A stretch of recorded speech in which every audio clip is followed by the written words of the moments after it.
Tapi, mengapa kita punya dua peringatan Pancasila? Hari lahir Pancasila diperingati pertama kali secara nasional pada 1964. Sedangkan Hari Kesaktian Pancasila mulai diperingati pada 1966.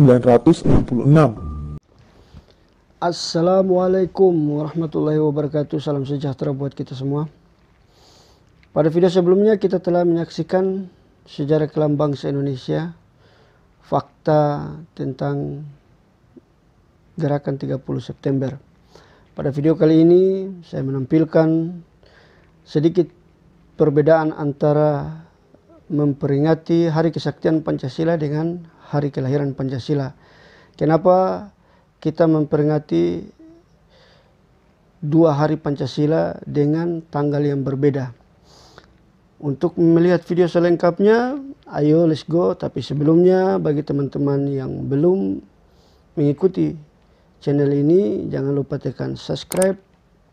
Kalau memang video ini bermanfaat bagi teman-teman sekalian, bagikan dan jangan lupa tinggalkan komen. Ayo kita lihat videonya.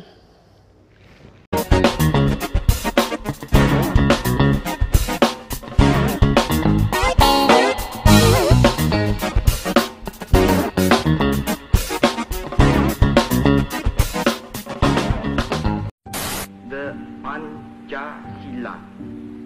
Panca means five, Sila means principle. The Pancasila, the five guiding principles of our national life. Indonesia, seperti Bung Karno saat berpidato tadi, bangga punya Pancasila. Tapi, mengapa kita punya dua peringatan Pancasila? Hari lahir Pancasila diperingati pertama kali secara nasional pada 1964.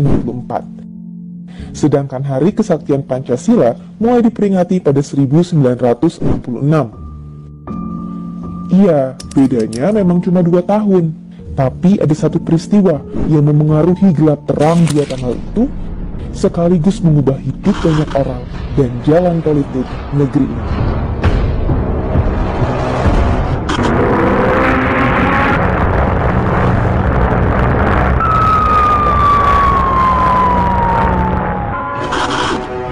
29 Mei 1945, di Gedung Chuo Sangiin, digelar rapat pertama Dokuritsu Junbi Chosakai alias Badan Penyelidik Usaha Persiapan Kemerdekaan atau BPUPK.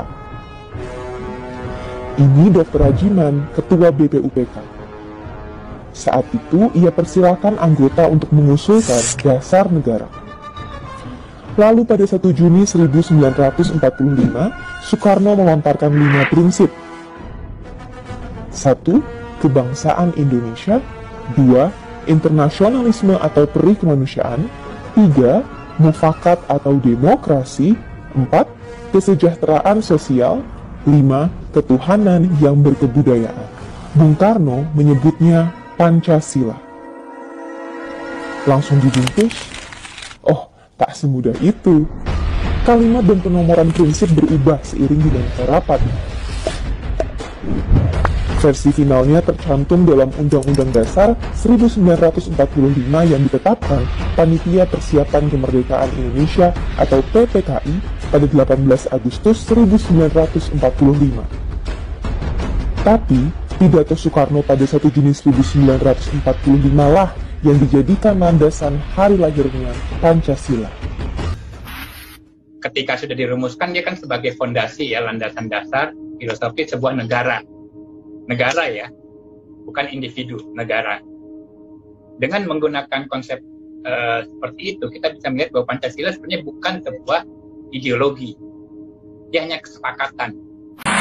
Soekarno didapuk jadi presiden pada Agustus 1945, juga dalam rapat PPKI.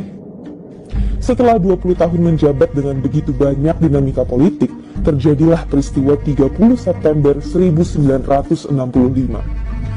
Sekelompok tentara melancarkan kudeta, membunuh perwira militer Angkatan Darat. Tapi kudeta ini secara gampang digagalkan Soeharto, yang kemudian jadi pimpinan tertinggi Angkatan Darat saat itu. Peristiwa ini jadi dasar Soeharto dan sekutunya menyumbangkan Partai Komunis Indonesia, rival politik Angkatan Darat kala itu. Presiden Soekarno pun dipinggirkan dari kekuasaan, dan Soeharto berhasil. Koalisi Orde Baru memulai pemerintahannya ketika The Smiling General itu dilantik sebagai presiden Maret 1967.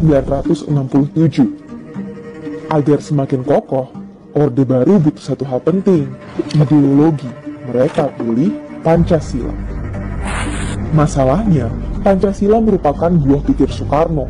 Maka Orde Baru berusaha betul menjauhkan pribadi Soekarno dari Pancasila.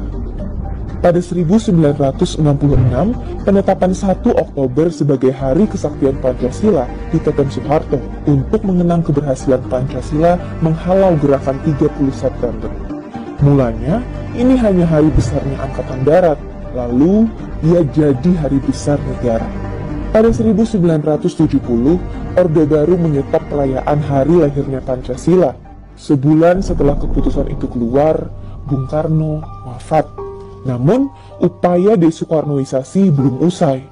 53 hari pasca wafatnya Soekarno, terbit artikel Naskah Proklamasi yang otentik dan Rumusan Pancasila yang otentik, yang ditulis Nugroho Notosusanto, Kepala Pusat Sejarah Angkatan Darat.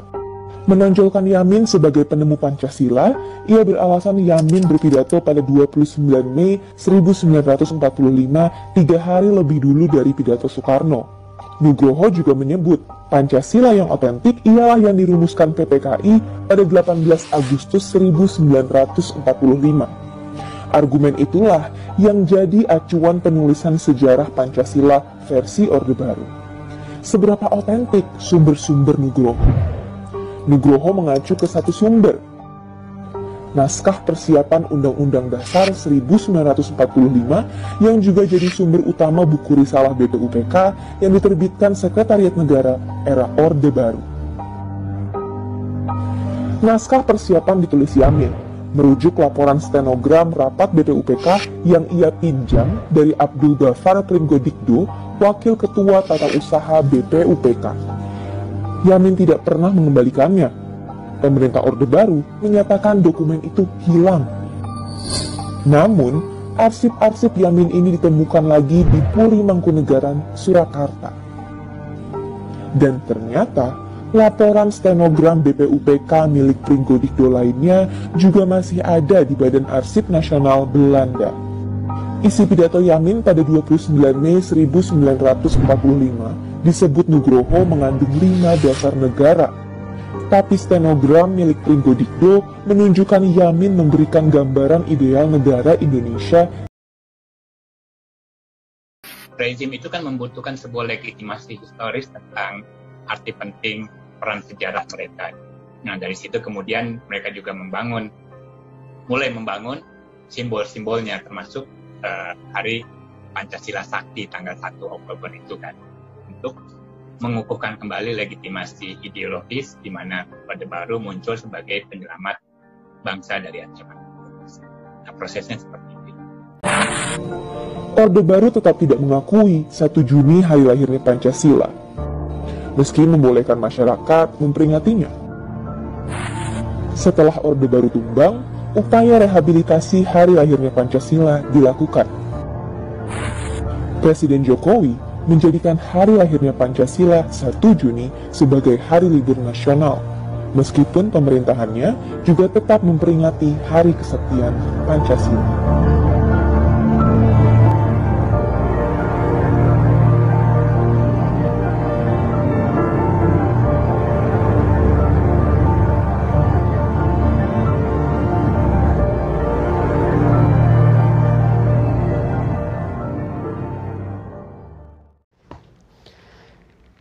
Itulah ulasan sedikit tentang perbedaan antara Hari Kesaktian Pancasila dengan Hari Kelahiran Pancasila. Mudah-mudahan ini bermanfaat bagi teman-teman sekalian, sahabat-sahabatku, dan adik-adik yang membutuhkan informasi tentang nasionalisme. Ikuti terus channel ini, dukung terus channel ini supaya kami bisa berkembang dan memberikan informasi yang bermanfaat bagi teman-teman sekalian. Terima kasih bagi yang sudah subscribe. Jangan lupa tinggalkan komentar untuk bisa kita bahas bersama-sama. Demi kemajuan channelnya, jangan lupa tekan tombol subscribe. Terima kasih. Wassalamualaikum warahmatullahi wabarakatuh.